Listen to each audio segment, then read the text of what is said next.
We're going to have a guest on whose name is Hervé Raboni. I think you'll find Mr. Raboni quite fascinating.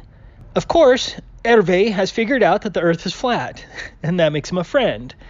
But what makes Hervé especially interesting is the fact that Hervé has actually sailed around the world.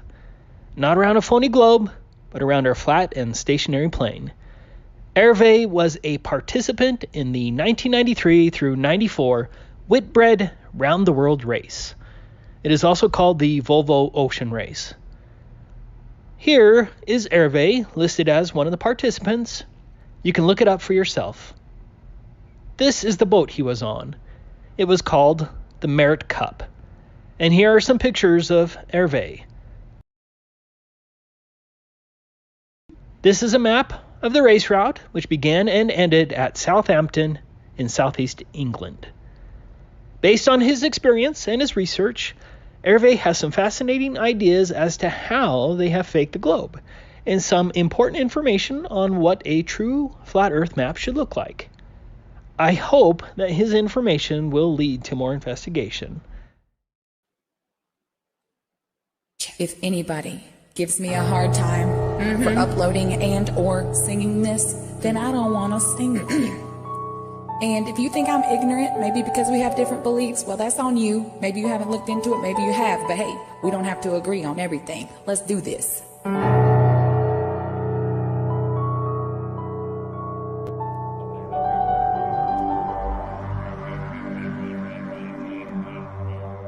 Something's going wrong in the neighborhood. Why do we see further than we should? All around us, people unaware, lied to and deceived without a care. There simply is no curve in sight. You know we don't spend all day and night. It seems they want our minds flooded with lies. If you wanna bust the globe, I know these guys. Who you gonna call? Who you gonna call? Who you gonna call? Who you gonna call? Ghostbusters! Ghostbusters!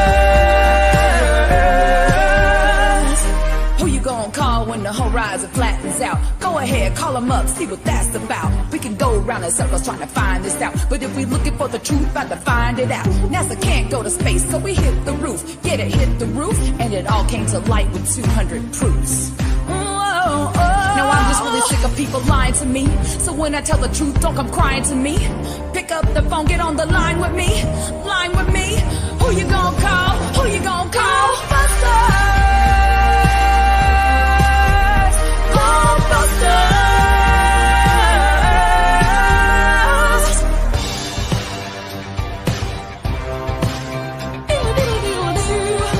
I can't help myself.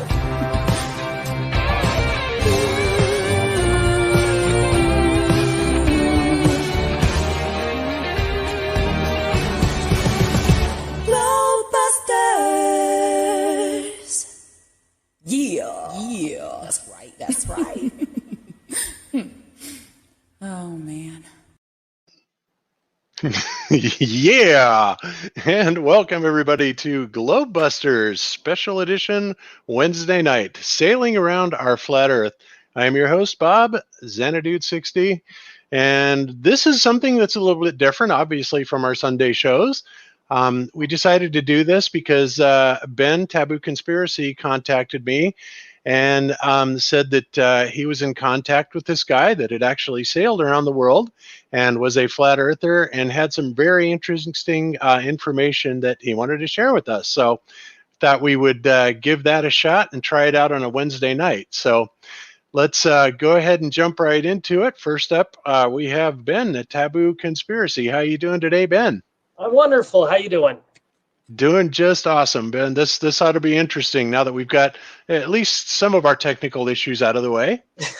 We'll see. We'll see how that goes.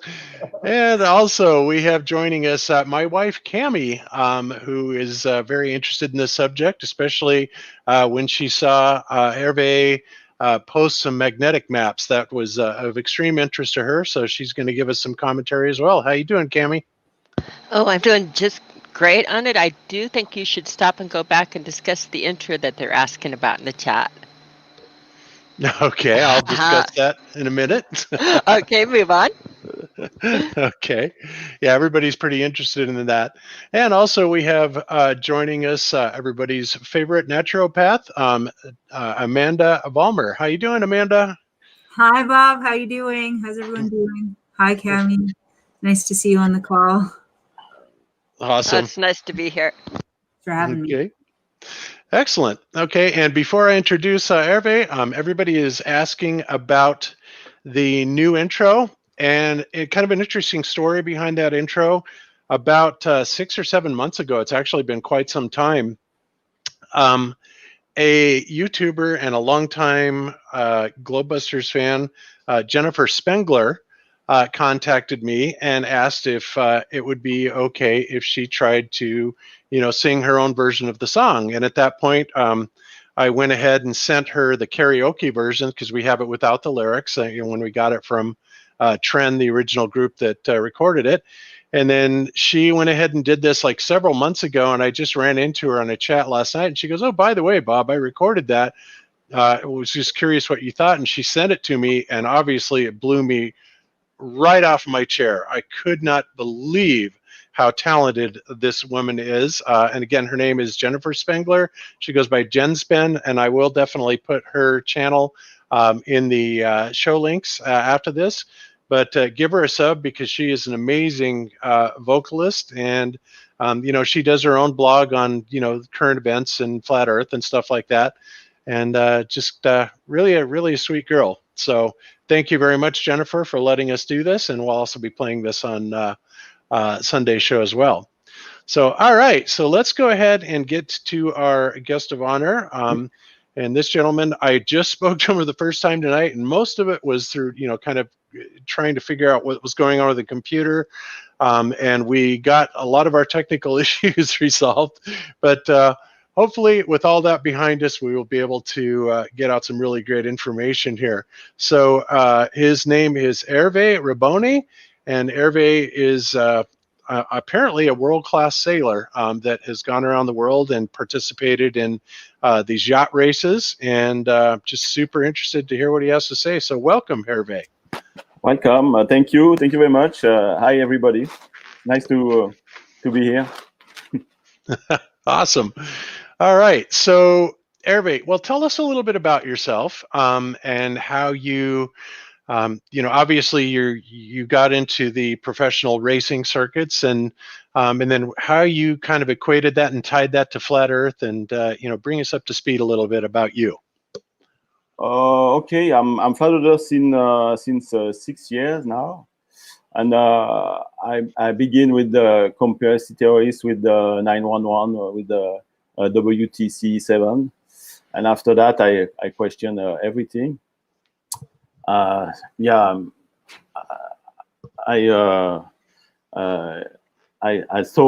thought that if they lied about big things like the 911, they can lie about everything. So when the flat Earth topics come, I think it's good to see if it's serious or not. And after maybe 6 months, I was a flat Earther. Awesome. That's cool. Yeah, I think a lot of people, got turned on to a lot of stuff like that through 9/11. That's just one of those amazing things that it's hard to believe they pulled that off, and from what I can tell, obviously got away with it. But they most certainly did indeed, do something really amazing there. But it did wake up a lot of people, so that's really cool. So how did you get involved in sailing? And obviously this has been several years, but how did you first get into that? In the world of sailing, you mean? Yes. Oh, but it's really normal. When I was 14, 15 years old, I began with sail school, and after that I did more I mean, bigger trip and on bigger boat, and it's a really normal progression. Ah, okay. So, and then you, so how many times have you done like this yacht race around the world? If this is just a one-time event, or have you done this multiple times? But the race around the world I did one time, but I was a crew a crew for several years. So I did I crossed 8 times the Atlantic. I did a lot of sail. But the race, the wheelbarrow race, I did it one time, which is go around the world. Awesome. That's very cool. So while you were doing this, I would assume you did this with all modern day technology and GPS and stuff like that, or were you actually navigating by the stars with a sextant? No, it's already in 1994. There was already the GPS and everything. I used the what do you call in English, the sextant also? A sextant? Yeah, sextant. I used it when I was younger, when I was 20, something like that. But it was a long time ago. Oh, okay. Very good. So obviously while you're doing this, at some point, now let me ask you something. When you realized the Earth was flat and then made these connections back to your sailing days, you had kind of conveyed to Ben that going back on that information, you had some ideas as to how they may be hiding this land, or how they may be, pulling off this deception. And I guess that's kind of some of the things that we want to, zoom in on and focus on. And so if you want, we can start with bringing up any specific images. I know Ben has got all of them here, as well as what you sent me. So is there any specific we want to go ahead and start on with that? Hey, Bob, before we go there, is it possible for Hervé to kind of describe the race for us? Because I would actually really like to know a little bit more about that race and what it was like. Absolutely. If you like, I can read a bit. I text that I have here, and we can we talk about this. Okay. Okay. So I begin. So my name is Hervé Riboni. I'm a flat earther since 6 years, and I am 54 years old. The purpose of this approach is to share information with other people who have more knowledge than me in other areas like computer animation, to do a new flat earth map. Do you understand me well? Yes. Yeah. So yes. Maybe Ben, you can put the slide of Merit Cup, the boat Merit Cup, which I was on it. Let me find it here real quick. Whoops, did I just pass it? No, it's not. Nope, that's not that one. It's coming up. Crud. Let me get to it. Yeah, this one. Yeah, okay. There we go. So when I was young, during a few years, I was a crew sailor on the offshore racing sailing boat. And I crossed the Atlantic 8 times, and I certainly did more than 100,000 nautical miles on sailing boat during my life. Also, 15 years ago, I was skipper for 10 years on a charter boat in the Caribbean. So now you can maybe put the slide of the boat of Vendée Globe, and maybe first the course of the wheelbarrow. This one? No, the course, the path of the wheelbarrow is to the. The pass. Oh, sure. Okay. This one, yeah. Okay. So as you see here, the path of the wheelbarrow is in 6 legs. We start from Southampton in England, go to Uruguay, Punta del Este. After that, we go to Fremantle, then Auckland in New Zealand, and back to Punta del Este. So Punta del Este to Punta del Este, that's the around the world in the around 50 south latitude. Okay. Okay, just 50 south, huh? Wow, that's not very far south at all. Yeah, the Cape Horn is at 56, something like that. Huh? Mm-hmm. So in 93, so I continue. And in 93, 94, I did the wheatbread race around the world. The course of the race was under the three capes, the Cape Good Hope in South Africa. I'm with you here. Do you hear me? Yeah, okay, because I hear a song. Oh yeah, you're hearing the little Skype beep, so sorry about that. No, that's fine.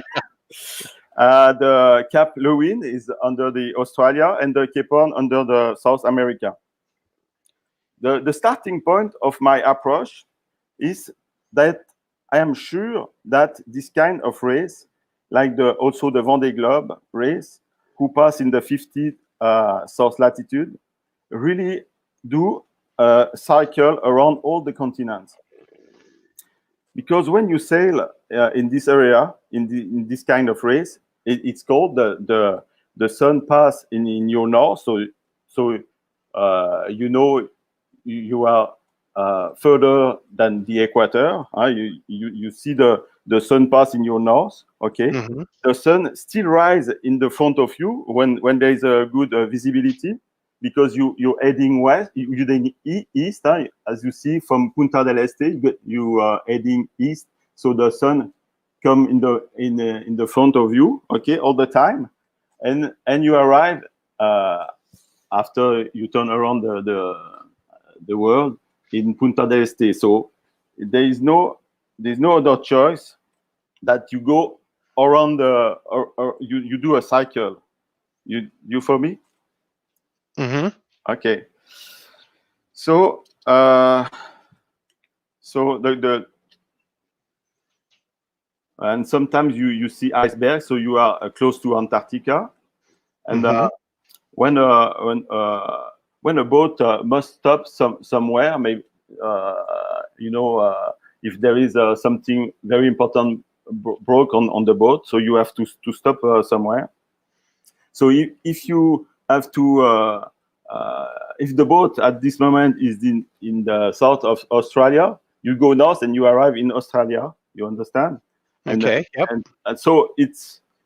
I say that just to clarify that it's because sometimes. Let me see. I specify that because sometimes flight attendants who do not know this environment sometimes question credibility of this race. So can I ask you a question really quick? Yeah. Stop me when you want. So when you were sailing, how far south were you when you started seeing actual Antarctic ice? And was it in the form of a wall, or were they just like kind of like icebergs or something like that? How far south were you? It's what I remember, but around 50 south latitude, you begin to see iceberg. Okay, and that's pretty much as close as you ever got. You never actually saw any, landfall coming up that far north. No. I mean, it doesn't look like that you would, but I was just curious how far south you actually went. Did you ever get at a point far enough south to be able to see any of the Antarctic shoreline or ice wall?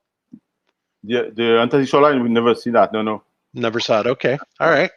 Just So curious. as I understand it, you cannot cross the 60th south parallel, so you stayed around the 50th south parallel. But I don't remember if at this time it was a rule in the wheatbread race. I'm not sure about that. I think we were allowed to do it, but we didn't go more south than 56, 55. Now, as the map that Bob has up right now shows you were talking to me earlier about those little lines that are along the route, that those were requirements that you could not go below that. Is that correct? Yeah, this is interesting, but it's not easy to explain. But it's the Vendée Globe. So maybe the Vendée Globe is there is no stop. The opposite of the wheelbarrow race. There is no stop there. You start in France and you go around the world, and the organization of the Vendée Globe put this mark here. It's not. It's a GPS point. There is nothing on the sea, but now with the instrument, you know exactly where is the boat on the map. Whatever is flat earth of the globe, but you know where is the boat. So the boat cannot have to pass between. You see, there is two small points, okay, and the boats of the Vendée Globe have to pass between those 2 points. You see the 2 points here? Yeah, exactly. Yep, on every single one. Yeah, so that's the boundary. Okay, but that's very bizarre to do that, because it's for safety. It's to keep the boat away from the Antarctic because the ice it's dangerous, you know. So the organizations do that. Like that, the boats stay away to the Antarctic. But it's strange because they can put only one mark and ask the boat to stay to keep the mark on starboard, on the right, okay, and like that they can go also more on the north if they want, but with these 2 points they are obliged to pass through these 2 points. So the boats have less option, and there is less security too, because if you are in the north of this point and there is a big storm in your south, you're obliged to go to the storm and to pass between those 2 points. You understand me? Yeah, that's crazy. So, and let me ask you something. Physically, I mean, how do you know you're within the boundaries of those 2 points? Because I mean, looking at them, they look like they're spaced really, really far apart. So, is there some physical marker, or is this like a GPS marker, or No, how is that done? It's only GPS, but Okay. as I said, with the GPS now, you know exactly where is the boat, so the organization can know where are the boat, and if they really pass between the 2 points. Okay. So that's bizarre, because it's less option for the boat, and it's less security for the boat. If they put only one mark and they ask the boats to stay in the north of, they have to pass in the north of this point, of this mark. It's really better for the course. You have also more options for the strategy, to the option for the forecast, meteorology, where is the wind, etc.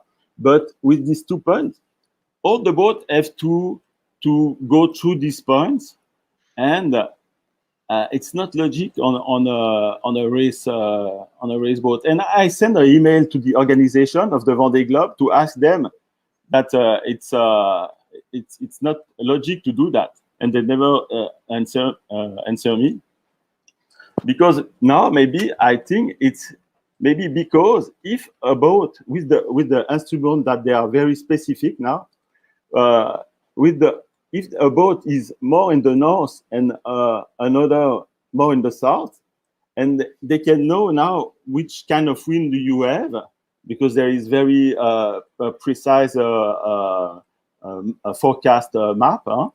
So if you know exactly in the boat in the north of you have the same wind than you, and he goes faster than you. I mean, he gain more. I can say that. Yeah, he's getting faster to the arrival if he's in the north than if you are in the south, because on the flat earth it's the opposite than on the globe. You're going less distance if you are on the north than on the south. You understand me? Absolutely. So you're saying in between the specific longitude lines, there's actually a greater distance that you're sailing when you're in the southern hemisphere than you are when you're in the northern hemisphere. Yeah. Yeah. Okay, that makes sense. And So they obviously, did stretch them out. They didn't. Okay, that's interesting for the GPS the way they did them there. I mean, and as opposed to skip over. That's interesting. Maybe it can be obvious if the boat in the north can go faster than the boat in the south. So if you, with this rule, with these 2 points, the boat is obliged to go through these points, and you can. It's very difficult to see if there is a difference between a boat in the north and another in the south. You understand what I mean? mm-hmm. Okay. So Yes. I will continue a bit my text. Okay. Okay. So this boat really do a big cycle, and you have to fit all the continent in the cycle. In my opinion, there is no choice about that. I specify that because sometimes others who do not know this environment sometimes question credibility of this race. And on the other hand, when the globists say or argue to discredit us, that all the skipper of this race must be, in on it, in the conspiracy, to ridicule us. You understand what I mean? Mm-hmm. So it's ludicrous to say that, because the skipper cannot know on which model they are, because when you sail over there, it's impossible to know if it's turned slightly to the right, like in the globe model, because Mm-hmm. if you are upside down and you turn around the Antarctic, you turn to the right, okay? Or if it's turned slightly to the left, like in the flat Earth model, because when you sail over there, it's impossible to know if it's turned to the right or to the left. And you are on the sea. There is no a landmark, and there's a big wave. And Yeah, exactly. It's pretty difficult to tell exactly where you are unless you're navigating either by some sort of electronic medium or by the stars at night, or the sun during the day. But other than that, pretty difficult. I agree. Yeah, because in both models they have the Antarctica on their starboard. Mm-hmm. Also, in the general thing, what I can say about my own experience, I can say too. I sail also in the 50s north latitude in the Baltic Sea, even to Helsinki in Finland, okay, which is 60 north latitude during the summer. I say that because it's really not the same feeling that in the south latitude. Just the level of clarity at night in the south, I never had an impression of a short night like in the north. In the north, it's very fun to sail at night. The night lasts only 2 or 3 hours, and you see the clarity of the sun behind the horizon during the 3 hours of night. Then it rises again. Are you with me? Mm-hmm. Okay. I am. Okay. I never saw that in the south latitude, but rather an impression of the end of the earth, because apart from the albatross, there is nothing over there. It's really different. I never have the impression of short night in the south, and there is a quite normal night. You understand? Yes. So over there is it's cold, and there's big wave and lot of wind, and that's it. Now, just a small parenthesis. So Hervé, let me interrupt you right there. So you're saying that you saw a difference between the how the sun works, or how the daylight works with respect to the south versus the north. Am I correct? Exactly. Yeah. Like I said, in the north there is only 2 or 3 hours during the close to the solstice of summer. Mm-hmm. there is only 2 or 3 hours of night. And in the south, I remember quite normal night. I never so yeah. What time of year were you actually doing these sails? Obviously in the summertime, the southern summertime. So yeah, all the race who's going over there start for the summer in the south. So they start in November, and you are in the south for the solstice of December. So it's the summer in the south. okay, and obviously that makes perfect sense. Yeah. But now, do you remember? And I don't think you were that far south really to maybe notice this. But did you notice anything strange with the sun angles and the way that the sun came into the south at all? No, not really. And to be honest, in the south there is very often the like a cloud sailing and ceiling. Sorry, you understand? So you don't see the sun. It's very rare that you see the sun in the south latitude. It's like very gray almost all the time. Interesting. Okay.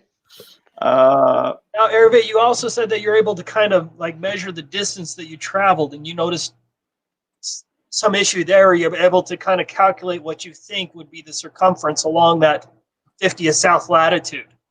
Yeah, if you take the average speed of a Vendée Globe boat, you can yes, that's the picture that we see.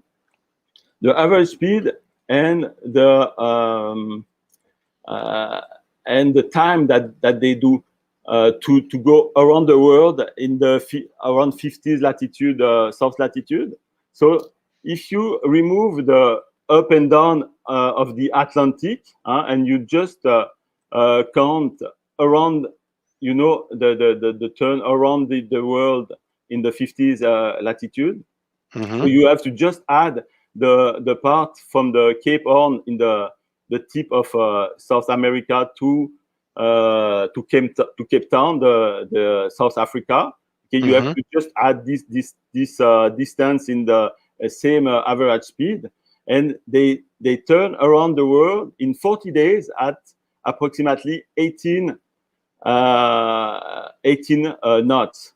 So if you do the math, that means this circumference is 32,000 kilometers. So it's not much to put all the continent inside this circle. You understand? Yeah. So 32,000 kilometers. Yeah. I'm just converting that to miles. So that's 19,883. Yeah. Yeah. Okay. Yeah. So almost 20,000 miles in circumference at the 50 degrees south mark. Sorry, could you repeat? That would be almost 20,000 miles circumference at 50 degrees south.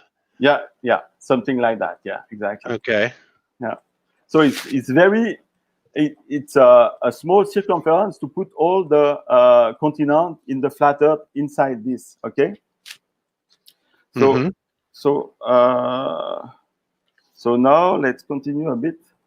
Maybe just a small parenthesis. I would like to show you the last winner of the. Is it the Ben? Is it your picture that I send you, or is it the Bob picture that you have here? Is you? I sent the pictures that you have sent. Forward them over to Bob. Okay. Could you put I just want to show you something funny. The last winner of the Vendée Globe, it was 4 years ago. His name is Armel Lecléache. You see. Okay. Let's see. Am I looking for a specific picture here, or what am I looking for? Yeah, a guy who. But Bob, is that because I didn't send to you this picture? I sent it to Ben just today. Oh, I think I know which one you're talking about. Yeah, can you drop that in the Skype, Ben? Just one moment. Okay. No, I can continue on. So at this point, I ask myself, it is possible to have on the world map the same surface of the Earth in the southern hemisphere and the northern hemisphere, or rather between the northern part and the southern part. Okay. So on the flat Earth, the northern part is much smaller than the southern part, right? So I thought there must be something wrong somewhere to deceive us, who could be remarkable, because it's a very big difference between the north part and the small part. Okay. Okay. So yeah. So and I see it the time zone. So the time zones. Okay, and I think you did send me those. Yeah. There's a really. I see now the guy. Well, but doesn't matter. It's not important. Put the time zone if you find it. This one, yeah. That one. Okay. If you see the time zone, if you see in the north part north, okay, you see the time zone. It's difficult because I don't have the mouse to show you. But at the time Bering Strait, right? Yeah, that's the Bering Strait. Yeah. But before that, on the east here, you see the time zone in the bottom here. The time zone may be the 6 hour time zone in the bottom. You see the time zone, right? Yeah, here. Okay, you see 6. Okay, and if you look the 6 time zone on the United States and Canada here, it's a little bit on the west. Okay, it goes on the 5 hour time zone. You see it? Okay, and if you see the next one, the 5, it goes on the 4, and step by step, it's worse and worse, because if you see in the Alaska here, the 3 time zone is in the front of the 2. Yep. The 2 time zone. So when that's mean when the sun it's very difficult without the mouse here. So that's mean the sun is late in comparison with the land in the north. You understand what I mean? I do. Yes. Okay, and when the sun is in the 3 hour time zone, let's say when the sun is here, it's on the zenith. It's already noon in the Alaska. Okay. And in the same time, because in Alaska you have, for example, in the Bering Strait, the St. Lawrence Island. In the same longitude, you have Russia, and in the same time, it's noon in this island. It's a U.S. island, and it's 9 a.m. in the same longitude in the Russia. You understand what I mean? It's no, I didn't follow that. I don't. Okay. Did you understand that, Den? They're the 2 different islands that are, one is on the Alaska side, one is on the Russian side, and that was they separated by a certain, like, so many hours? They're right next to each other. So let's say differently. So as you see here in the Bering Strait, there is missing 3 hours in the time zone. There is when it's noon in Alaska, it's 9 a.m. in Russia, but it's very close. You understand? So if you compare to the south, every time zone is in the front of the good region. If you see in Brazil, for example, it's 9 in the time zone and it's 9 in the Brazil, and all the south is the same thing. You are exactly in the front of the time zone. Okay, but in the north, it's not the same. The time zone are shifted. You see, the 4 is on the 3. The 4 is on the 3. The 3 is on the 2, and after that, it means 3 hours. Yeah, it's almost like they're trying to compress the time zones in the northern hemisphere, And not then in the south. yeah, Okay. yeah. They Hervé, have you ever looked at these time zones and have you matched them up with natural time, with like making noon solar noon where the sun is at its meridian? Have you done a physical as opposed to, because I know the time zones also we play with a lot with standard and daylight savings time, and we do everything we can to throw ourselves out of natural time and understanding what it means. But have you matched these areas up with natural time? sorry, I didn't get it. Could you? Yeah. Natural time is, I'm going to call natural time. In natural time, noon, high noon is when the sun is right overhead at its highest point in the sky, and midnight is once a month when you have a full moon at the witching hour. It hits exactly at meridian at midnight. It's the only time you will have, again, a full moon at meridian means it's midnight or the witching hour. We used to hook it up all of the time. What they have done in a lot of countries and areas is they've introduced daylight savings time. You may not be familiar with that, where you spring forward and fall back and change time. So when you're looking at the time zones, have you looked and seen like when the sun is at meridian and compared it on an actual basis instead of just how they're, have you taken it out to a natural construct instead of what they're marking on the map? I don't know how to say that, kid. Yeah.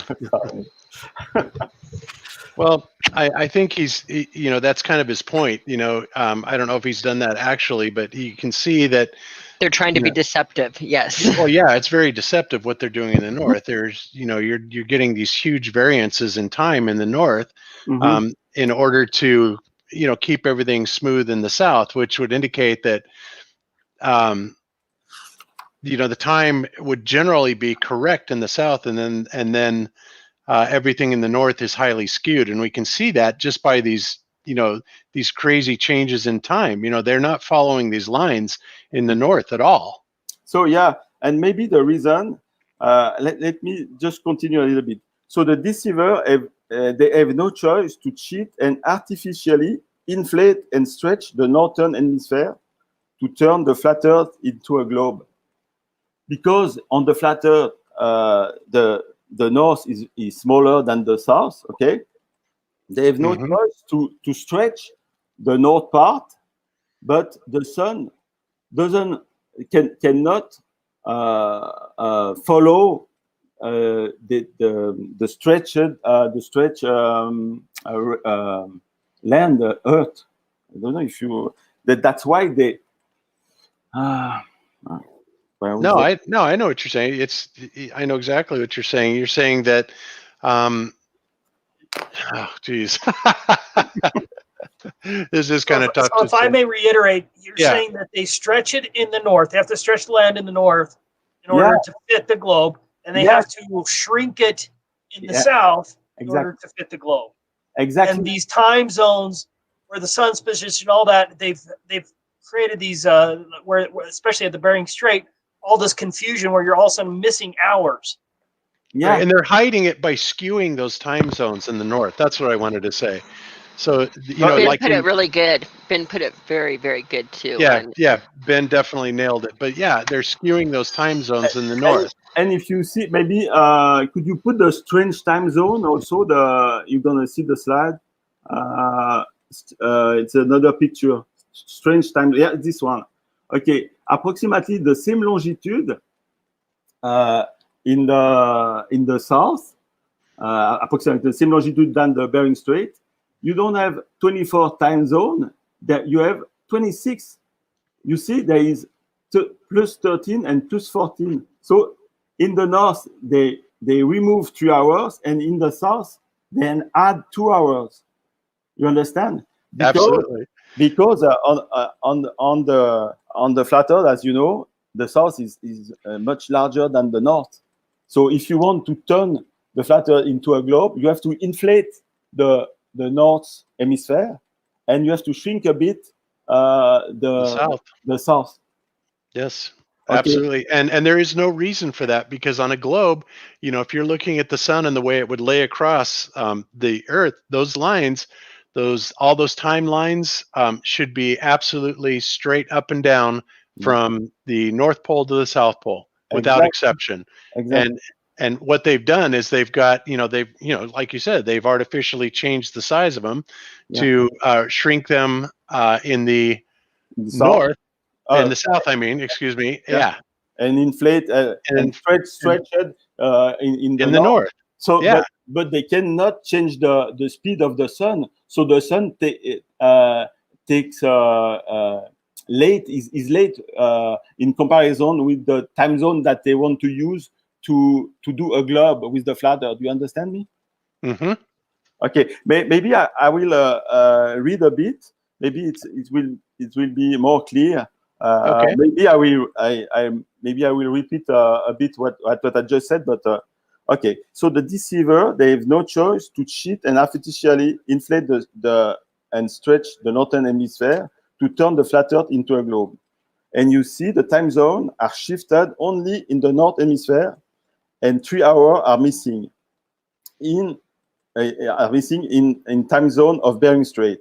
But in the south is the opposite, approximately at the same longitude than the Bering Strait. They use not only 24 hours time zone in the south, moreover, they add 2 hours. So there is 26 hours time zone in the south and only 21 in the north. So, yeah, you understand? I understand how wrong that is, yeah. I get it perfectly, yes. And you understand why they do that? Yes. So that's absolutely not logic on a symmetrical ball, or even on a pear-shaped ball, but it's this exactly what they have to do if you want to turn the flat Earth into a globe. You have no choice. You have to inflate the north because you must inflate the north and maybe shrink a bit the south to fit in the ball. Mm-hmm. Even the east of Australia, the time zone is shifted in the opposite direction. If you pass on the time zone, the picture just before. Okay. If I could interrupt again, just something occurred to me. Maybe I'm way off here, but remember the debate regarding the Peters projection map and the Mercator map? How they were saying that the Mercator map is kind of a racist map, that they inflated the north side to make it look like that North America, Europe were more important than Africa. Exactly, like that. Because of the size. Yes. What if it has nothing to do with that? But what if it has something to do with hiding actually It is. It's hiding the illusion. Of course, it is. I mean, they're doing it. They're doing that, but they're getting busted as the GPS numbers and that come out. That wait, this is so much bigger than again we grew up thinking and looking at our globe and that. But you're right on, Ben. They said it was to bump it us, make us more important, but that's again, it's I don't see that at all, because they were using that same map in the South. Why wouldn't the South create a map and do the opposite? And why wouldn't there be disagreement before now? I'm sure we have plenty of map makers from the Southern Hemisphere too that would not have that type of mindset. So yeah, no, that it's definitely part of the deception. Yeah. Okay. So I continue. Even in the east of Australia, as you see, the east of Australia, the time zone is shifted in the opposite direction compared with the north. You see, the north, all the time zone are shifted to the left, and in the Australia, you see the 21 is shifted to the right, because it's the opposite in the south. In the south part, they have to shrink a bit, and in the north part, they have to enlarge it. Wow. That's amazing. Yeah, and okay, no, they in Australia they delay the pass. Yeah, so It's shifted on the positive compared with the north. In Australia, they delay the path of the sun. It's noon when the zenith has already passed. You understand? The zenith is in the middle of Australia, but it's noon, maybe, I don't know, 1 hour later in the east of Australia. You understand what I mean? Mm-hmm. Okay, and in the north, they advance the hours of the zenith of the sun. It's noon before the sun is at the zenith in the north. It's the opposite. And as you see, the sun pass is late in comparison, the zenith and the time zone, because they stretch the northern hemisphere and they create a land that doesn't exist in reality. To fit on the ball, they stretch the US and the Russia, but in reality, it doesn't exist. It's only to put that on a globe model. You understand? Yes. Okay. That absolutely certainly explains why the continent sizes are so far off. Dramatically off. Yeah. Because they have to do it. I mean, they have to do something to. I mean, not only are they changing the latitude and longitudes, they're further points in between the longitude lines in the southern hemisphere, but then they've also got the skewing of the continent sizes, and then beyond that, they have like reversals and zigzags of the time zones. All of this is to manifest this deception, to cover for this deception of creating, turning the globe, or turning the flat Earth into a globe, right? Yeah. Exactly. So that's exactly what's going on here. I had no idea that this was so convoluted. This is unbelievable, Hervé. Yeah, and so I continue. But they lengthened the north only to fit on the ball. But as you understand, the sun doesn't follow the stretched northern hemisphere. The sun has a speed, and it cannot follow the stretched northern hemisphere. That's why the zenith of the sun pass is late in comparison the time zone. By removing the 3 hours in the Bering Strait, they manage to regain the too long delay of the sun, because they cannot continue to. If they don't remove the 3 hours in the Bering Strait, it's obvious that it makes no sense after that, because if they don't do that, it's gonna be completely wrong, because when the sun arrives, maybe in the longitude of Alaska, it's 9 a.m. in the Russia, so they. As I said, they managed to regain the too long delay of the sun when they remove the 3 hours of the sun. After that they continue to shift the time zone to the left. You see on the Russia here, they continue to cheat with the path of the sun and here. You understand what I mean? Okay. Yes, absolutely. It is as plain as day. Absolutely amazing. This is a great map. I've never seen this before. This is something I think we're going to hold on to and use for reference points, because this has really got some terrific information in it. And it's very telling when you understand what's actually going on here and how they are using it to, hide their inflations and deflations of the size of the land masses in the hemispheres. Exactly. It's incredible. Yeah. As you know, a slice of flat Earth is like a pizza slice. It's much larger in the south than in the north. Absolutely. But they cannot cheat with the path of the sun. So could you put the slide of the Bering Strait? There is a detail of... not that one. Let's see. All the way to the right. All the way to the right. Oh, there it is. Okay. Yeah. Okay. What was the name of that map that we were just on? Is there a specific way to search for that? The time zone? Yeah.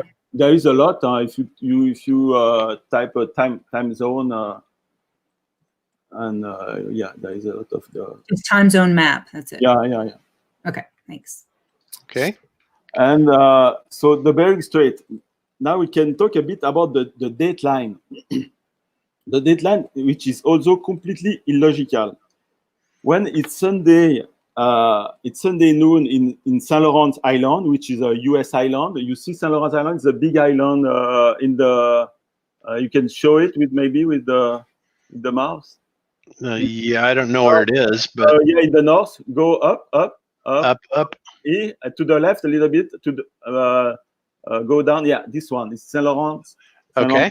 Island. So when it's Sunday noon in Saint Lawrence Island, which is a U.S. island, on the same longitude in Russia, it's Monday a.m. So I repeat, when it's Sunday noon in Saint Laurent Island, on the same longitude, if you go up, you see you are in Russia here. In the same time, it's 9 a.m. Monday. There is 21-hour difference. So, that's unbelievable. 21 hours? Yeah. Because it's noon in Saint Laurent, and it's on Sunday, and it's on Monday 9 a.m. Yeah, it's 21. So when it's midnight in Saint Lawrence Island, they go from Sunday to Monday, for example. But 3 hours later, despite Russia in the Bering Strait is on the same longitude than the US island, it will be Tuesday. So 3 hours later, when comes midnight in Alaska, okay, in the Bering Strait, in the side of Alaska, for example, it passed to Sunday to Monday when it's midnight in Alaska, okay, and 3 hours later, it passed to Monday to Tuesday. You see, wow.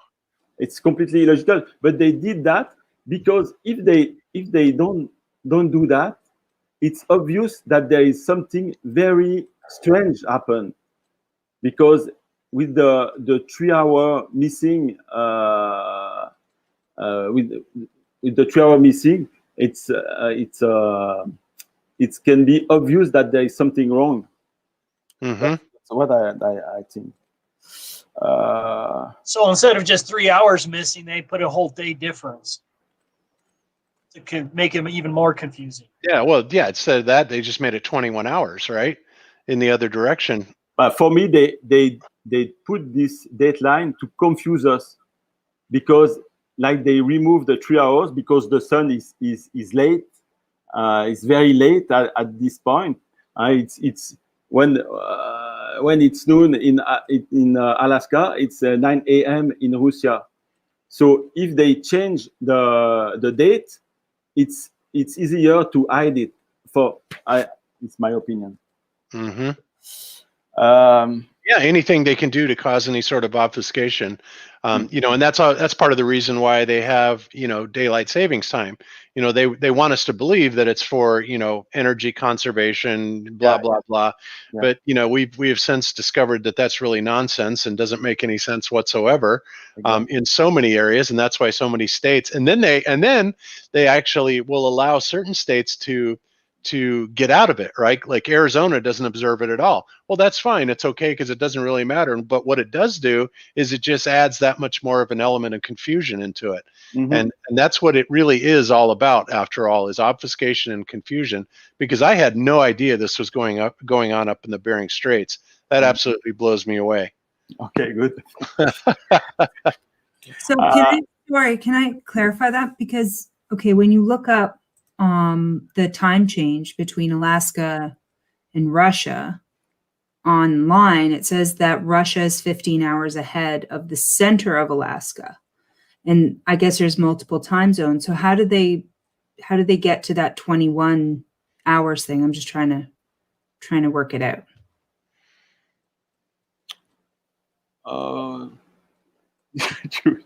Sorry, you could you repeat? I don't understand. Well, I'm just trying to understand it. That's all. I'm just trying to keep it clarifying this stuff, because obviously there's a big mess here. So there's got to be some way we can figure it out. Like if you go and look up the travel math online, they say from Alaska to Russia, it's 15 hours ahead. So Russia's 15 hours ahead of the center of Alaska.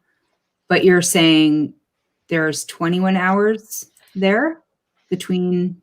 Yeah. Russia is 21 hours later than Alaska, and they are on the same longitude.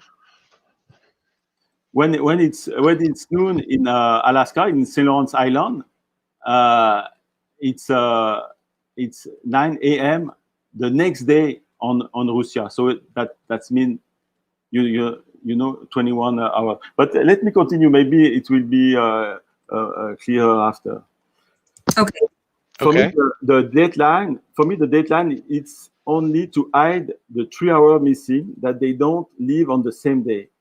My opinion is we don't need a deadline. When it's midnight somewhere, you move forward a day all around the Earth. Doesn't matter on flat Earth or on a globe model. Really easy. It's midnight somewhere, so you're moving forward a day. Or I don't understand, and somebody has to explain to me the utility of the deadline. But for me, it's useless. Yeah. It's only except to hide the 3 hours missing, and that the sun is late at this time. Like I said, maybe I don't know if to regain. Yeah, by removing the 3 hours, they managed to regain the too long delay of the sun. The sun. When in Bering Strait, the sun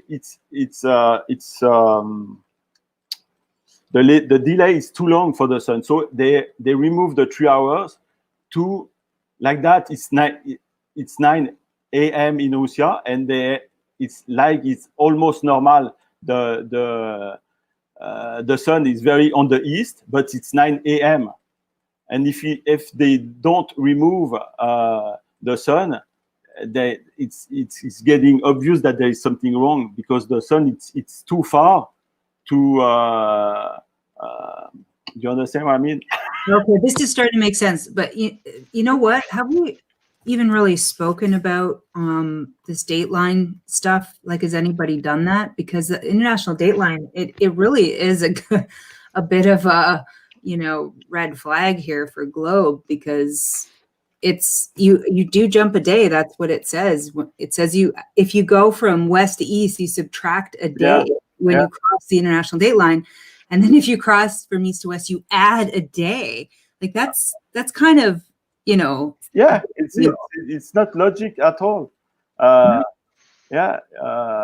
It's really easy to, when it's midnight, you change the date, and it could be the same all around the world, on a globe or on a flat Earth. It's the same. You understand me? So they say when you look it up that it was adopted in 1884, and it's going all weird around these different shapes, so it's not straight. Which wouldn't it be? If it's supposed to be on a globe, wouldn't it be just up and down? But they're doing diversions to pass around island groups. So this is something really to look at. I think this is important. Yeah. So now we can see the small video of Gilles Elkem. Ben, I don't know if you still have the link. The link to the Arctic expedition? Antarctica, yes, the guy. Yeah, I posted in the notes for Globebusters. Okay. On Skype? Yeah. Oh, okay. Above the pictures. Whoops, wrong one. Let's get to the right one here. Little higher, I think. Right this there. one? Yeah. Okay. All right, cool. So hang on just a second. Let me cancel this share, and I got to redo this. Sorry, guys. It's got to do this a little bit quicker, but I will get better at StreamYard as we go on. So I'm going to go share a Chrome tab, and we are looking at the Arctica expedition and share audio. Okay, you guys should be able to see that. And you want me to just go ahead and play what part of this? Yeah, you can go at 5 minutes. Go up to 5 minutes, okay. But so I will just read a bit before. So when I was doing this research, I was wondering if somebody went over there to see what it looked like. And I found this guy on YouTube. The video in 5 parts is 2 hours and a half. So the guy is called Gilles Elkem. and he's supposed to walk 12,000 kilometers alone without mechanical motor assistance from the Cap North in Norway to the Bering Strait. So maybe you cannot put a picture. It's not easy to put a picture now. To put what picture? Picture. I think he's asking on the video. There's a little map that shows the where the expedition. Yeah, exactly. Right at the beginning, I think you just crossed. Okay, yeah, you're right. Okay, so I'm looking for that map. Yeah, okay. So you have Cap North to the Bering Strait. Okay, the guy is supposed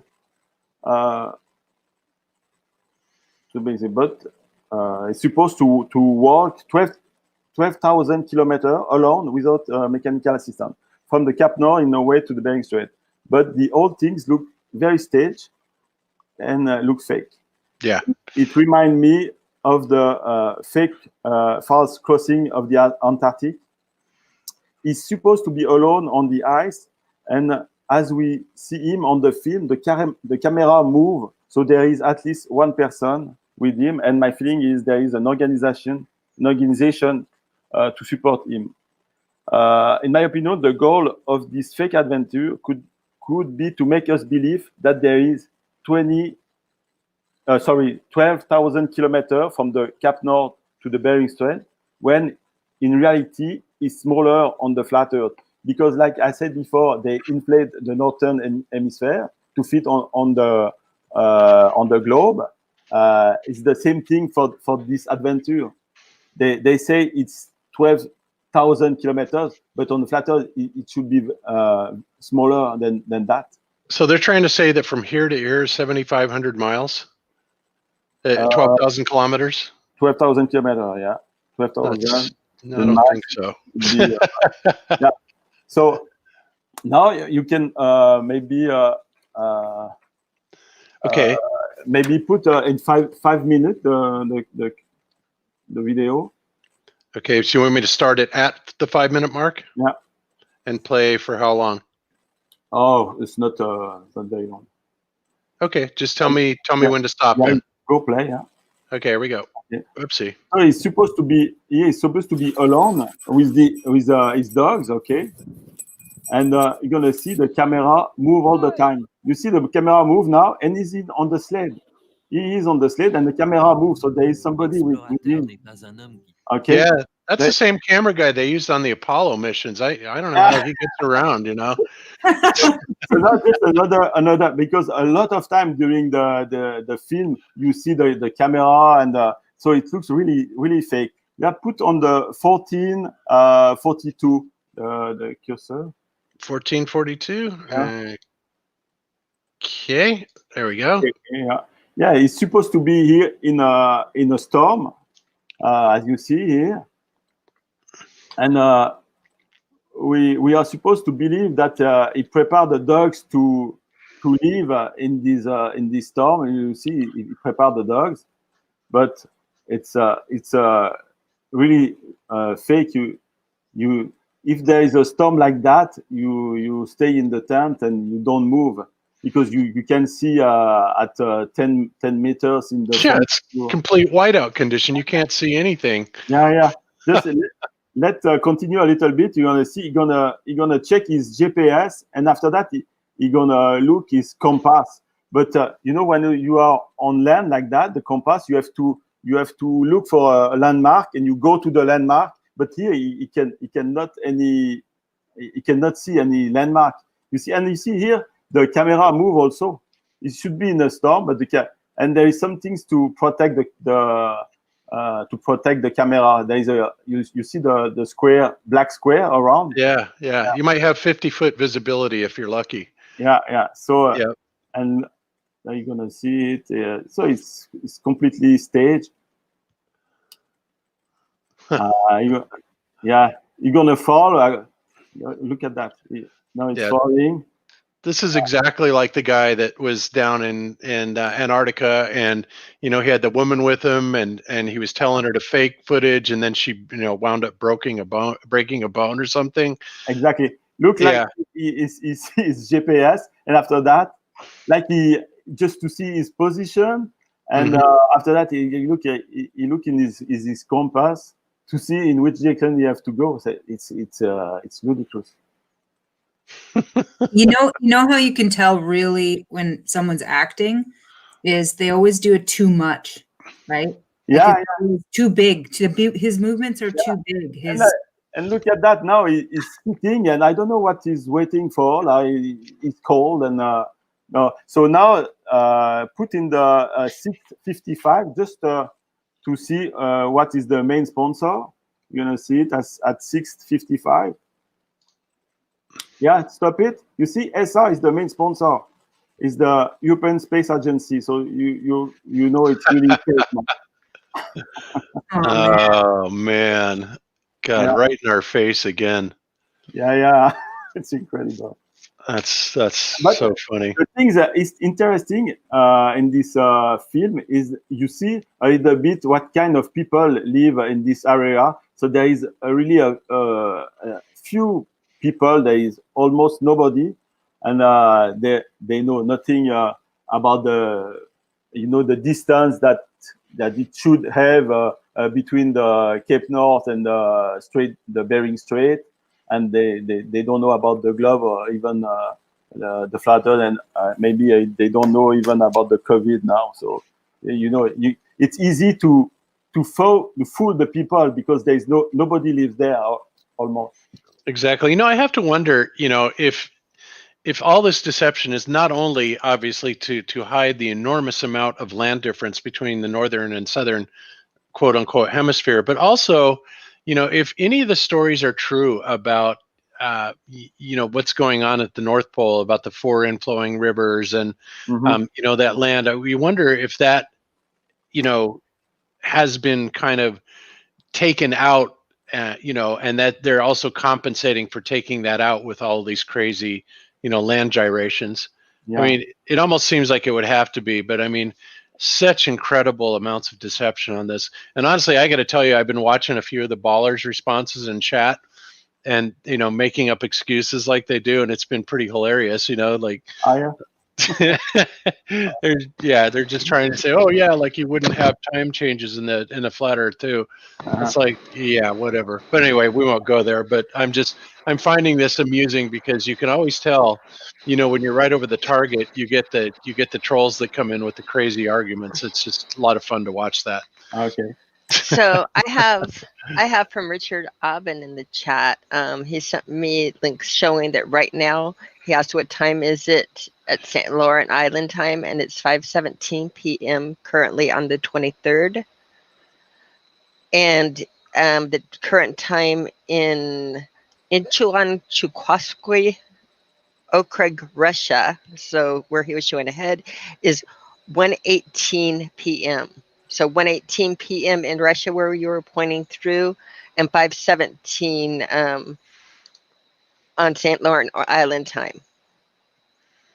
That's crazy. That's a lot of time difference. Yeah, because they put a day forward on the other side of the Bering Strait, so it cannot be okay. So now you can stop the video, and you can put please the slide of the AE map. Okie dokie. Let me kill that share. And hang on a second. The slide of the AE map. Let me go back to your slides really quick. And there it is. Okay, and let's share this screen right there. Bada bing. Okay. Okay, if you compare, could you put two pictures or not side by side? I don't think so. Not in Skype. Okay, so if you look the Bering Strait in the AE map, you see it's like a straight line from the United States to if you go up and down from the United States to Russia, it's like Oops. The Bering Strait and the coast of the Russia and United States. It's like a straight line. You understand? And Yes. if you see the old map, there is one down here. The old flat-earth map. Could you put it? The old flat Earth map. Yeah, you're gonna. Yeah. There is one. Like that one? Not this one. Not this one. No, to the right. To the right. To the right. Right. To the right. That one. Yeah. Okay. Oh, yeah. That's a really old one. I've got that on Google Earth. The Bering thing is completely different. Mm-hmm. It's not like on the AE map. It's like on the AE map. It's like a straight line, and here the coasts are very more close. We see the big difference between the two maps. The Russia and the US are much closer on the old map, and obviously also compared to the globe. In fact, the AE map, for me, it's the projection of the globe. There is a lot of problem with the distance, but I think we know that now. Mm-hmm. But if you see if there is another one too, maybe you find it, another old map like that. Oh yeah, there's tons of another old one that you put in here. Yeah. I don't see one. If it's not any of these on the bottom, unless. Okay, that's fine. But if you return to the AE map, I think he's referring to that one that was 1582 Bonnie. The 1582 map. Okay. A huge map that covers the whole entire wall. The Monte Monday. Yes. Okay, if you can drop me a link, if somebody can drop me a link to it, I can put it up on the screen. But no, that's okay. That's not so important. So with the AE map here, there is also a big problem is the distance on the Atlantic and the distance of the Great Circle. For example, the distance between the Cape Good Hope in the South Africa and the Cape Lewin in Australia. To cross the Atlantic, maybe you can put the boat here, the big multi-hull. Just put put this picture, the big multi-hull. This one? Yeah.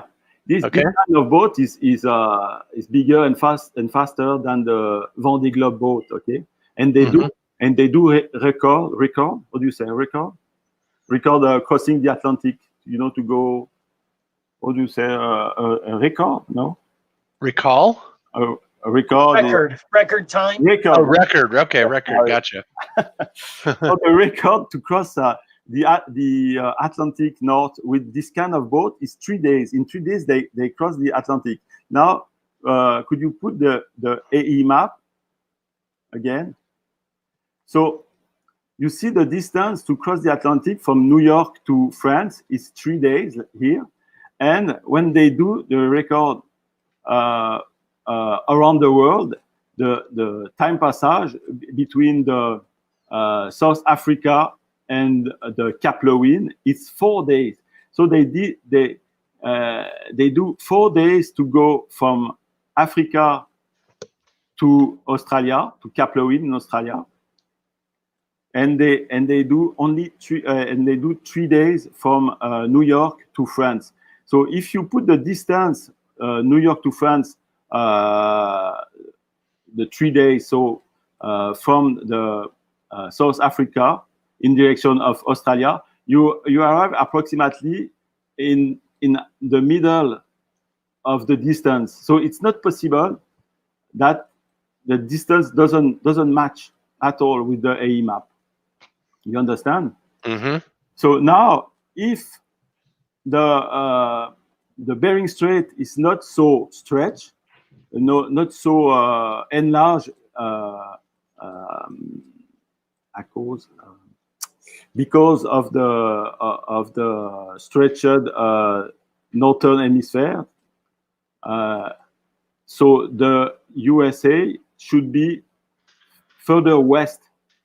You understand what I mean? If this part of the Bering Strait is not stretched artificially like this, in reality, the USA should be more to the west.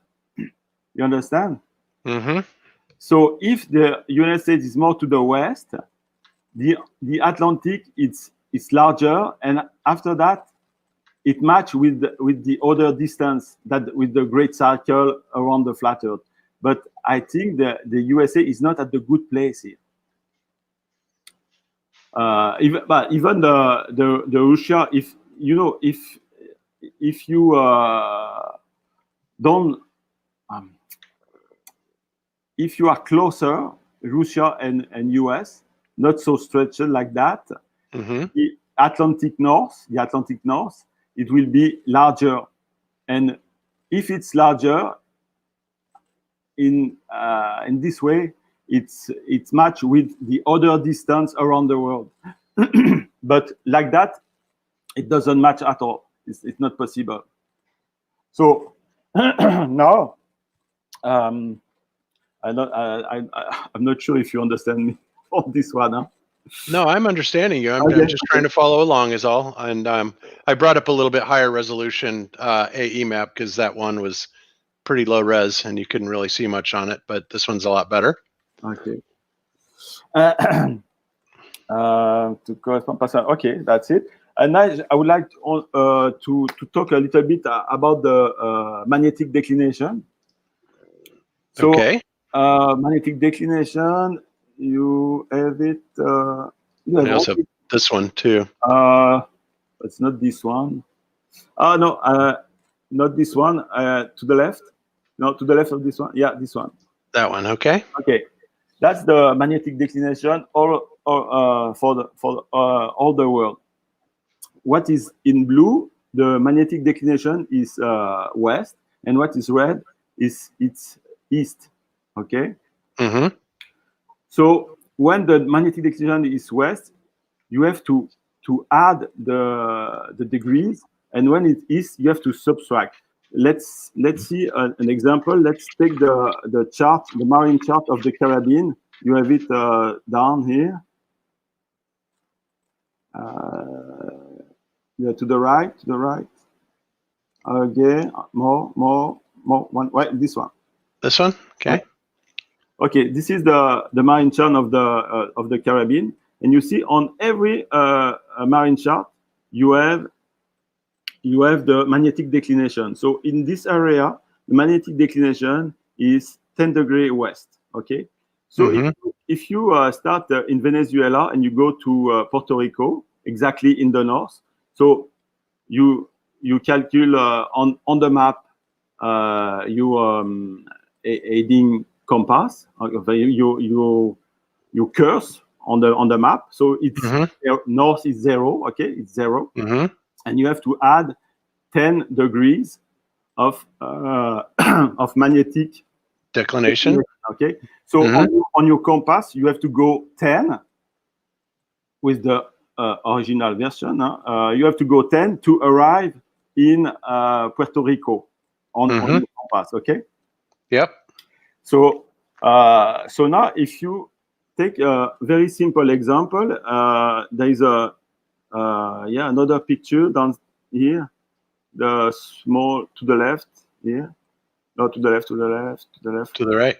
Yeah, it's not left. It's on the other side for me. On the other side, okay. Again, more. Yeah, more. The white one. No, okay. One. Okay, that one. Okay, very simple. You want to go from A to B. Okay, on the map, and on the map you go east, so it's 90 degrees. Okay? So and in this area, the map say the magnetic declination is 30 degrees, for example. So you have to add to 90 degrees, 30 degrees. So your compass heading will be 120. So you believe you going A to B, but let's imagine now there is there is no magnetic declination. So you believe you're going A to the B, the first B, but in reality you're going to the other B, the second B down. Okay, okay. And if you want to go from B to A, it's the same thing. You believe you are on the first B up here, okay, and you are going to A. So west is 270 on the compass, and it's 270. But you have to add 30° west, so it's 300. But if in reality you are in the B in the bottom, in the B in the bottom, and you do 300, you arrive at the same place at A. So it works on both way. Do you follow me? I do. In fact, I know this reminds me very much of what Jaron has demonstrated on Google Earth. When you head eastward, you're actually, first of all, if you go 090 and you go east, really where it winds up going is towards the equator, right? And then so you do that and you go and you pick a point, and then you would say, okay, now I want to go back to where I came from, so I want to go back to 270. And then what happens is it actually goes back lower to a different point altogether. Have you ever seen that? Exactly. So I could probably even do that. With this system of the magnetic declination, you can move your destination. I mean, you can change the map. You can change the shape of the continent and the emplacement too. If you take now the small picture of it's a flattened map on the Air Force One. Could you put this one here? The one on Air Force One. To the left, yeah, left. Okay, more to the left. No, on the other. More to the left. Okay, I'm sorry. Left. Two more. That one. Okay, this one. Okay, maybe you know this picture. It's a kind of flattened map on Air Force One, the plane of the president.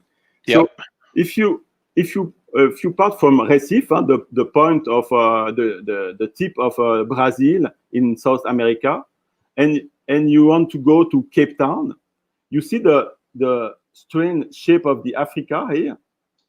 It turned to the left, the Africa. But if you see the magnetic declination, and you start from Recife to Cape Town. So you know Recife is in the tip of the Brazil here. You can show it. Just the tip of Brazil down up here. Yeah, exactly. Okay. From here to the tip of Africa. Okay, here. Okay. Now, if you remember, in this area, the magnetic declination is 20 to 30 west. So you have to add to your compass 20 to 30 degrees. Okay, but if you remember the normal, the shape that we know of Africa, it's more straight. The tip is more straight, but with the declination, if you follow with the declination, you arrive in Cape Town in the South Africa. If you follow the declination, so it's not easy to understand, but it's possible that the Africa is the real shape of Africa, because if you leave Brazil and you put the magnetic declination that they say that you have to put, okay, that change your course, that change your heading compass, and you arrive, and you can arrive.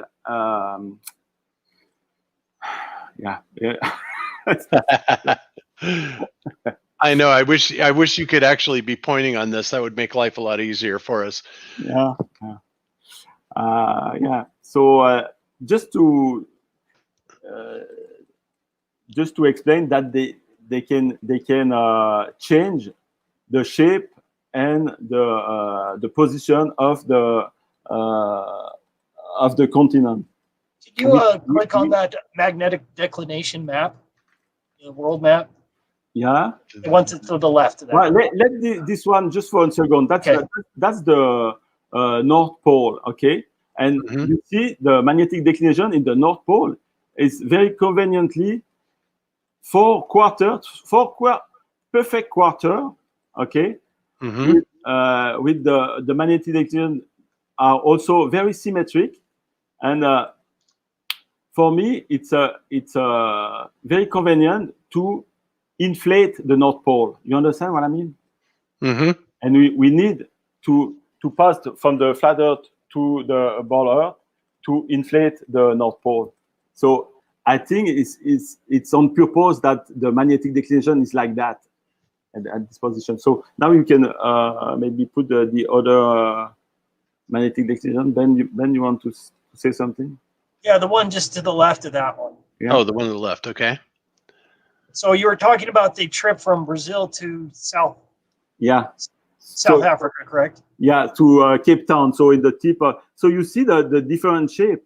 So if you start to Recife to Brazil here, if you add the west magnetic declination, it's maybe Recife to South Africa. It's 135, and you have to add 20 to even almost 30 degrees here. Okay, so the boat, if there is no magnetic declination and you adding, instead of 135, you adding 155 or 160, it could be that the real shape of the Africa is the other one that you know on the Air Force One, the other. This one. Yeah, you understand? If there is no magnetic declination and you follow the instruction, but you have to go instead of 135, you have to go 155, 160. But you're gonna arrive in Cape Town, in South Africa, because the Africa is the real good shape of Africa is like that. Right. Okay. Yeah. So just to explain that with the magnetic declination, they can also change the shape and the position of the Earth, of the continent. Yeah, absolutely. Because I mean, there are some areas, especially down in Antarctica, where you have declinations of 170 degrees. Yeah. Which means it's like just turn around. Yeah. And of course, the reason for that is because there is no magnetic South Pole. It's not down there. Compasses don't work in Antarctica. And so, yeah, you have to follow the North Pole only, which is, towards the center of the flat Earth map, somewhere in that region anyway. And yeah, you would think that, okay, well, no problem, because if it's truly two poles or dipole system and you're down in Antarctica, then the magnetic pole on your compass would be attracted towards the south magnetic pole, near Antarctica. But the problem is there isn't one. Yeah. Which, in and of itself completely debunks the entire globe model, among 1,000 other things, So, no, I'm amazed with this, honestly.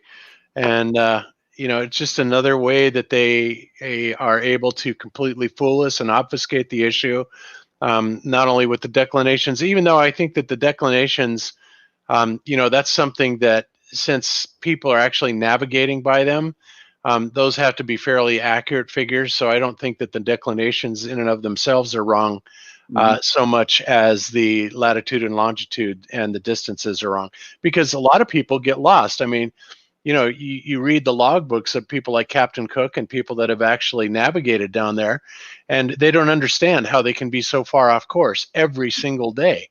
And, this kind of seems to explain a lot of that. In other words, the sky wasn't matching up with what they were being told the Earth was.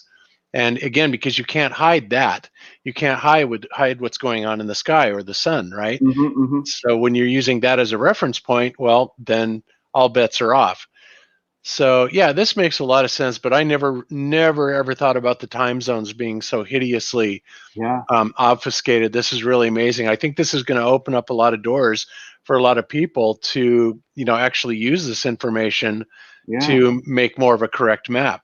Yeah, it's the goal of my approach to that other people that have other knowledge than me, maybe with some people are good with the animation on computer, and they can change easily with the magnetic declination to change, to change the shape of the continent, and also, like you say, with the sun, who doesn't follow the time zone. So it's other indication to maybe one day find the really good flat map. Representation. That's actually what my wife Cami is working on. Is specifically, she's using the magnetic matter and the magnetic maps to help her out in determining what's really going on with the continent size and positions. Mm-hmm. And what she's come up with is really pretty super interesting. But I would imagine that she'll be able to integrate this time thing. What do you think, Cami? I definitely am going to use and relook at a lot of the different areas and where he sailed to and doing it. Can you bring up? I dropped in Globebusters chat. I dropped in because this is cute. Your declination map that you made, and I want to show him the one that we put together years ago. Okay, there it is. Because I think he'll like this. Is that what you wanted? This right there? Yes. Okay. And see, or do you recognize the map? It should be your exact same map. I've got the edges filled in a little bit more. Can he hear me at all or no? Hervé, are you hearing Cami? Yeah. Oh, okay. Okay, and Hervé, if you notice at the bottom under Australia, you'll notice that, like again, where it comes together. I follow, and what I work with is I work with magnetics, and I've been sampling and testing out some different things. And what I've learned, and I don't know if this can help you at all, but where he's circling, there's a dipole. Now, if you go to the other side of the map between Africa and South America, take your cursor to the other side, Bob.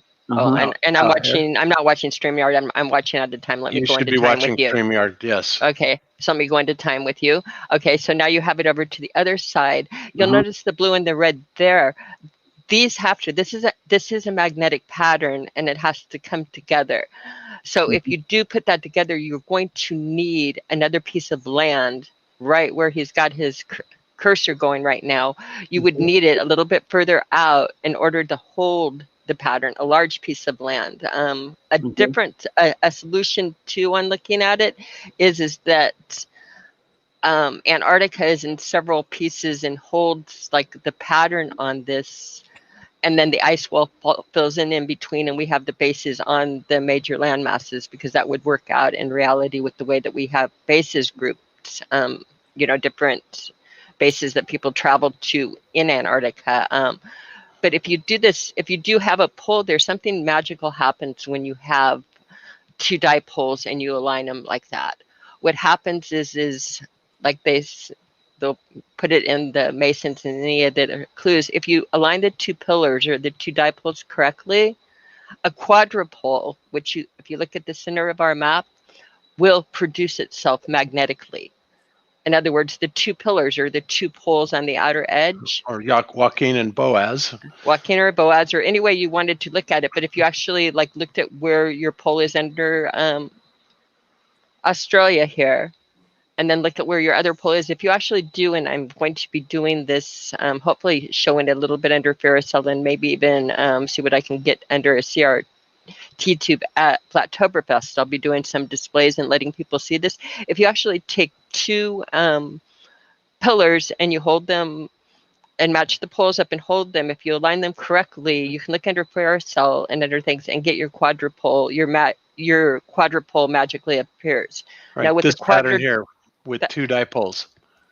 that pattern has got a lot of significance to it, because when you look into quadrupoles and magnetics, what you find is you find field stabilizers, field equalizers, things that can explain the evenness of the field extenders, and it creates something called magnetic trapping, or a dome over it. It does it by itself. So by taking like the arrangements that we're looking on the magnetic map, and doing a dipole on one end, a dipole on the other, because they have to come together, because the patterns do have to come together. Magnetics dictate it. If you do that, again, you'll get our pattern, and we've replicated it. I can drop that into chat for you too, Bob, really quick. I'm going to show them. I'm going to drop. Do you want me to screen share a minute? Would that be easier? Sure. Yeah, if you want to screen share, that's fine. Because that way I can point. All right. Much easier if we do that. Let me bring.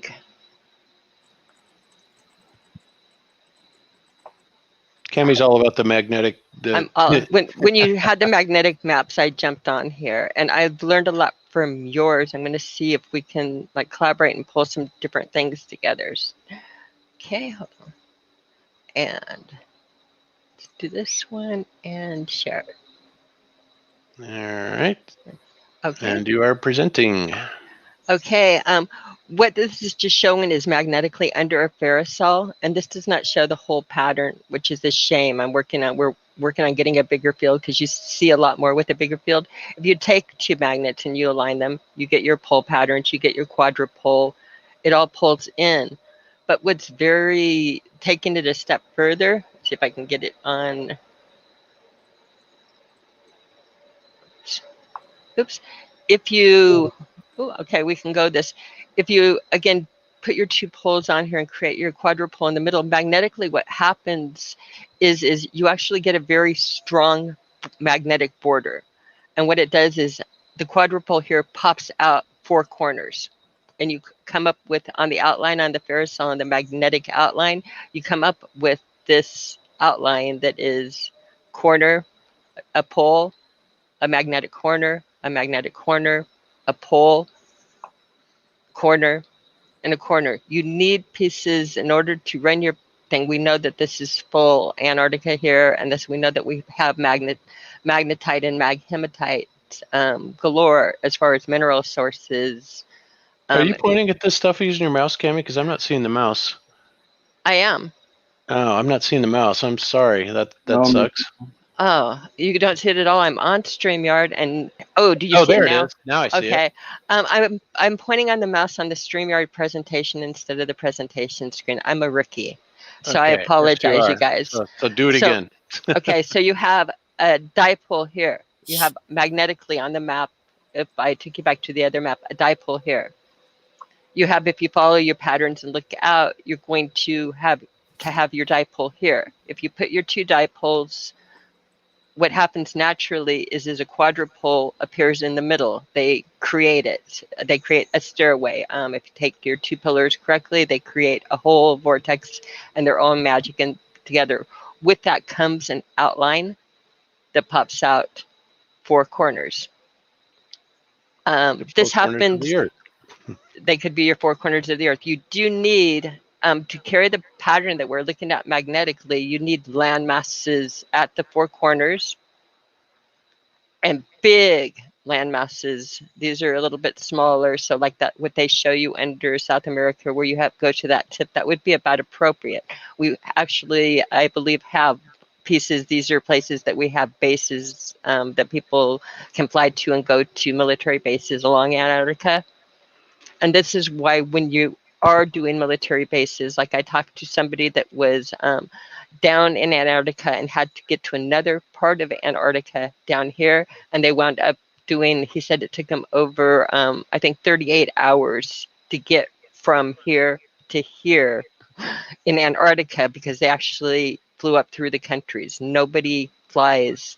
You can get from several bases here around to each other, and you can get bases here. You can go from one base here to another base here, but you can't travel easily between the bases. Now, this one I believe is off of our longitude latitude lines. And oops, I'm going to see what. Hi, Zach. Sorry. So there was that. Hold on 1 second.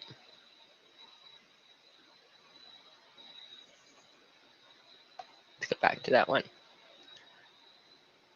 What this would be is, I believe, things that are off of the map, off of the grid. This I did by, you could take the two hemispheres and it's just an easy cut and paste. I have an artist working on it that can heal and do things, but I believe the way that they carry out the longitude, latitude, and the connectivity of the flights and that are just by having pieces that are off of the map. So if you noticed, when you went from these areas here, remember when you started in France? And I believe that you did think you only, in other words, you did a nice little travel here, here, up and down there. You did not hit this area here. You just did the travel here. You came up here to do it. And on here, and where you're traveling, I think that you're hitting some of the longitude, latitudes, and right underneath it. Again, you can fudge it out a little bit, but these are not. I don't think that they're stretching it all the way around. There's too much mileage to make up for doing that, even with the way that they're doing the lines. I think there has to be areas just off of the map, and then we need to correct for landmass. So that's just my 2 cents. Do we have any questions? Have I lost everybody entirely? No, not really. I mean, it's something that it takes a while to catch on to what you're saying, but I mean, I'm following it. But we really, like I said, we really need to get this illustrated. I think to make a better presentation out of it, because it is easy to lose people on this. Here too, you can see some of your time differences that, again, they're going to stretch more on this than they would on a globe, or on your, again, compressing your time and that getting together.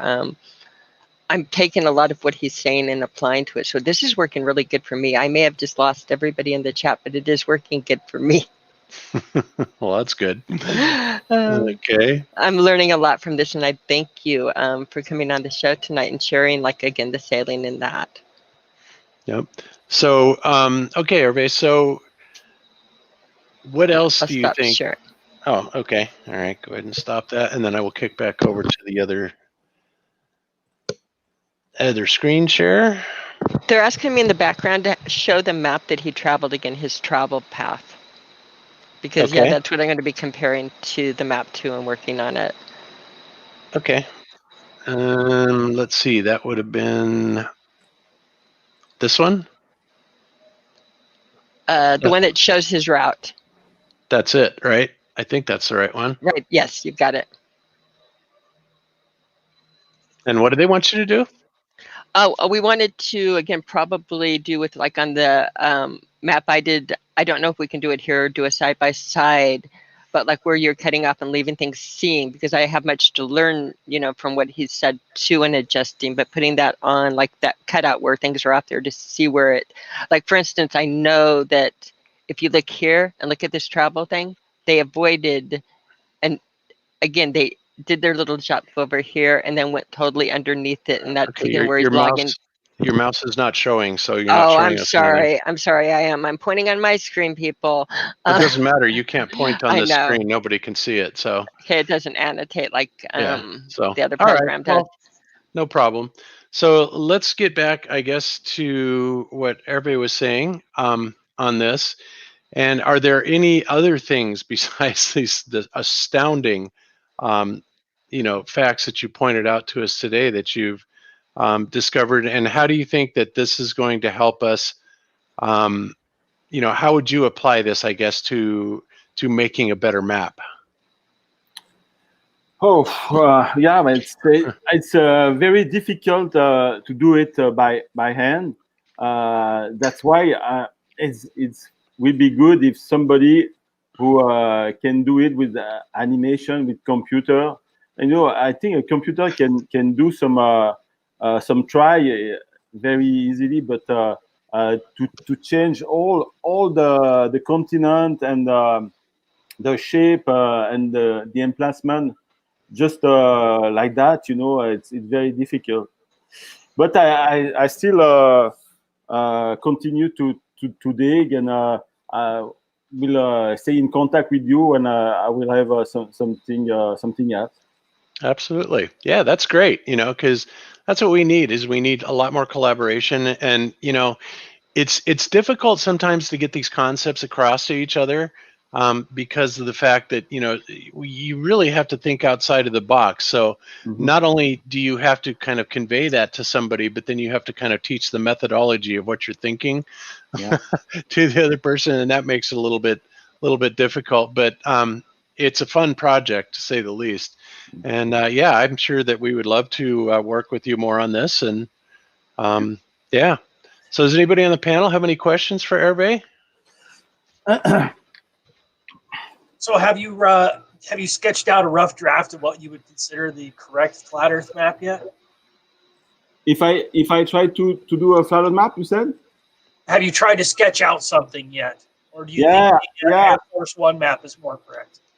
Yes, I tried to do something, but it's not finished. It's not ready to show it. But yeah, I try to figure it with the distance that I know that what we do with a sailing boat and the time that they do. So, but in my opinion, they really deceive us on everything. So even on the distance units, that the unit that we use the kilometer on the road, but I think the kilometer in proportion is not good when you see the whole globe. You understand what I mean? It's I think they cheat also with that, with the distance unit. The distance unit doesn't, for example, the kilometer on the road doesn't match with the area of the ocean, for example.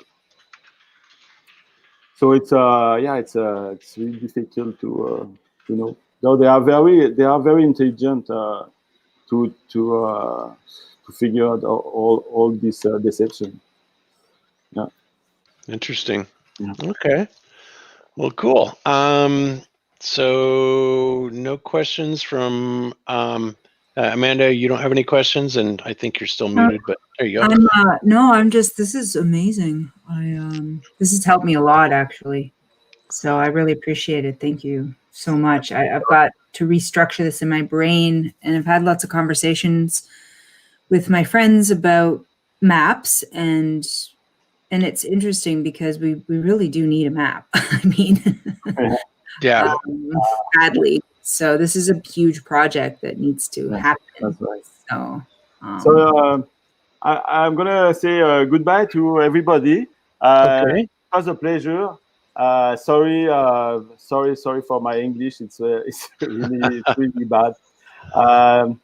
It could be really more clear in French for me, but that's it. It was what it was. That's it. Hey, that's not a problem, Hervé. Because there's some people, some people have a hard time understanding Euro. Me personally, I have a hard time with Scottish accents. There's a guy in the community, Dell, who is in Scotland. Okay. I swear I cannot understand a word he says, but I can understand you quite well. So, I guess it's all in the ear of the beholder, right? Okay.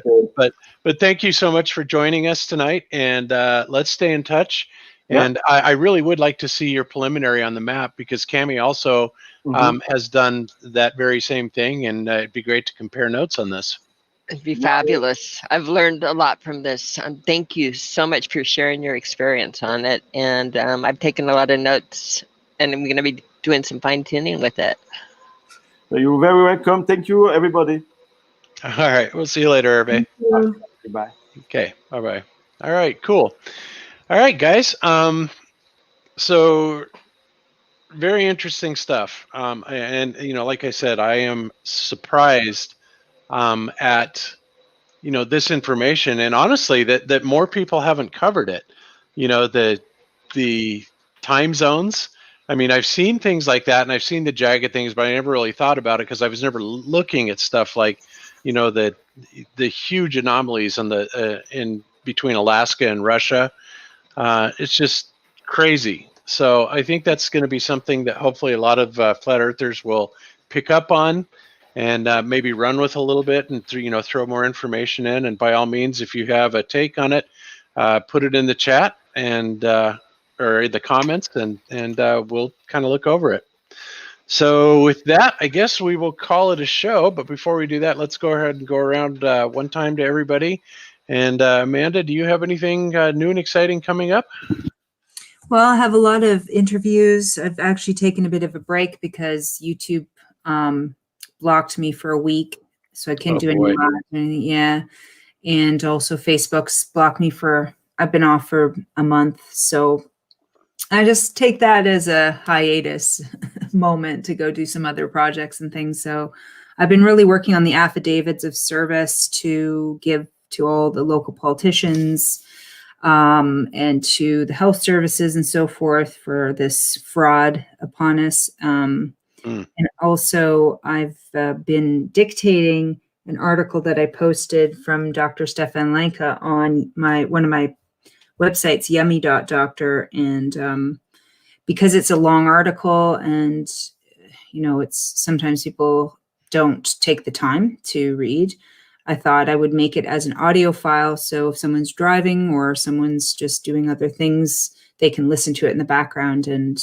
get the understanding of how this whole mess began from the very beginning all the way through. And Lanka is very, very thorough.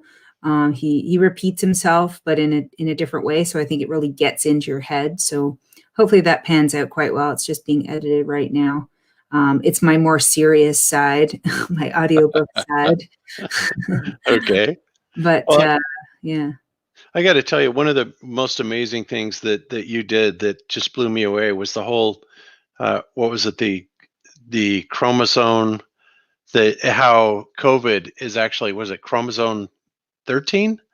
Oh yeah. So eight? Just information that linked chromosome 8 to one of the primers that they add when they do the PCR test. And it goes hand in hand with our understanding that they've basically just fabricated a virus by taking pieces of our own DNA, putting them through a computer program, creating the virus, calling it, CV19, and then looking for those primers and pieces inside of our bodies to make it look like we have a disease when we don't. So yeah, that's an important bit of information. And then the Lanka's work ties it together. And actually Dr. Cowan did a really nice explanation of the RT-PCR test that was really valuable to help people get their head around what's actually being done, and that it's not a test, meaning they're not just taking a virus out of your body and measuring it and saying, oh, look, you have it. They're actually fabricating snippets of nucleic acid sequences that your own body makes when you have just regular waste particles and stress, exudates. It's like anybody could have these. They could have them or they couldn't, and it also depends on how much they amplify that piece of DNA, right, or RNA. So it's a garbage fraud bunk test that shouldn't be used at all for any of this stuff. So it really blows it all apart. So I'm really focusing on that right now, the testing, the PCR, and really helping people get their heads around it, and then giving them the documentation to use to begin lawsuits. We have to sue all these people. So it's a big task, but that's where we're at. So, yes, I absolutely agree. People really have to get active on this. So we thank you for all of the work that you do and contribute to it. It's amazing. So thanks, Bob. All right. Okay, cool. So let's go ahead and come around to Ben. What do you have coming up? I know you've been spending a lot of time with your family and everything, and we'd love to see you occasionally on the Globebusters, because you are and always will be a Globebuster, sir, but you know that. I appreciate it. I'll be there now and then. We actually bought a jet ski, and so I've been going out almost every Sunday jet skiing. And honestly, it's been a lot of fun with the kids, giving them a great summer. But weather's changing, so I'll probably be back. But I did want to thank Hervé so much. That was actually quite some fascinating points there. And I actually hope that it just kind of spurs the investigation, that more people look into it, more people do some comparisons with the time zones, and where the positions of the sun is, things like that. I just think it would be fascinating. Personally, I have a couple more things going on with some military professionals that are also wanting to talk about the flat Earth, some Navy people, and also some military ballistics people. So I still fighting for the flat Earth. I sometimes want to talk about the corona nonsense, but for whatever reason, flat Earth is kind of my thing, and that's what I'm with right now. And I feel if we can at least get them to open their eyes to that, then they can open their eyes to all the other lies that are going on right now. But that's where I am. Yeah, I hear you. And now that we're in the new house, and I have a lot more time, and and I'm actually loving this. I want to do more shows like this, like on Wednesdays or during days of the week, because this is just That would be something fun. I really do enjoy it, and I'd like to get back into the Globebusters Pro stuff and just get more active again, because now I'm ready to, and now I actually have the time to. So there you have it. So excellent. All right. And I think Cammie, you are next. What have you got coming up that you are going to be getting into? Well, in the chat, I was trying to talk Jennifer Spangler into creating an outro song, because I think would be very cool. We have an intro, but not an outro. So I think that's a pretty good use of my time, getting on Jennifer's great voice she has. Everybody, please go over and subscribe to her. She does a version of Black or White that I was just smiling and dancing. So you can't help but just smile. And everybody needs to smile. Everybody needs to jet ski. Everybody needs to play in the rivers, and again, actually live and do some of these fun things. It's an amazing place. I have Iron Realm Media coming up every Friday. Love the Iron Realm Media guys. I have Flattoberfest coming up with everybody. Coming up October 24th, we will be doing a workshop, Zach Zabala and I, on how the world works, and we're going to be demonstrating polarity, and we're doing a hands-on, just showing. Instead of talking about things, we're going to be letting people have hands-on and showing. So I will be bringing some miroscopes, and we'll look at holograms, how holograms play with temperature and UV light. We'll be demonstrating. My sweet husband, ordered me a CRT monitor today, because they demonstrate magnetic patterns brilliantly. We have a Ventograph generator coming, all kinds of tools and demonstrations we're going to be showing. So please come on to Flattoberfest and play with us and help us learn. Other than that, also Bitches Brew traveling show. Look for it on Sunday nights, every other one. And I think that about covers everything, other than supporting and working with Globebusters. And again, we're ready to go again. Good to be home.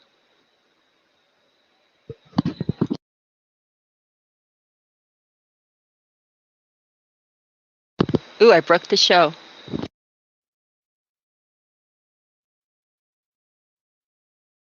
I guess that's goodbye. I guess so. Where'd Bob go? Did I lose Bob? Bob, Oh, are you crap. muted? I'm sorry. I'm here. No, I thought I broke it. Ay, caramba. No, I'm here. Oh, that's funny. You scared me. I was like, oh, no. Okay. Cammie, what have you done? I know. That was an ID 10T error on my part. All right, guys. So I will be putting Amanda's channel in the show notes afterwards. But mods, if you can find Amanda's channel and throw it in there for Zan, that would be appreciated. And I will also be putting Jennifer Spangler's channel in there. And like I said, I would advise go check her out. She's amazing, quite a vocalist, and really, I just think that her work on the Globebusters theme was amazing. So very cool.